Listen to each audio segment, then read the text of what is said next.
క్రీస్తు ఆగమనం the advent సందర్భంగా 25 రోజులు లేఖనాలు ధ్యానిస్తూ మన హృదయాలు మనం సిద్ధపరచుకుంటున్నాం.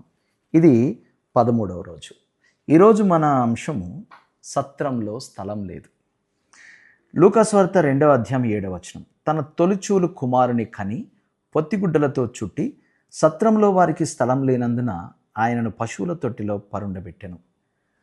ఆ దినాన అనేక మంది వారి వారి పట్టణాల నుంచి అక్కడికి చేరుకున్నారు కాబట్టి ఆ పట్టణం అంతా కూడా చాలా బిజీగా ఉంది.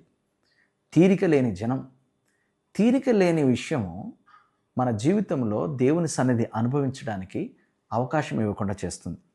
ప్రభువా, విస్తారమైన పనిపాట్లలో మునిగిపోయి నా జీవితంలో తీరిక లేకుండా ఉన్నటువంటి విధానాన్ని నేను లక్ష్య పెడుతూ మీ సన్నిధికి నేను విలువ ఇవ్వడం లేదు, దయచేసి నన్ను క్షమించండి అని ఈరోజు మనం ప్రార్థన చేద్దాం.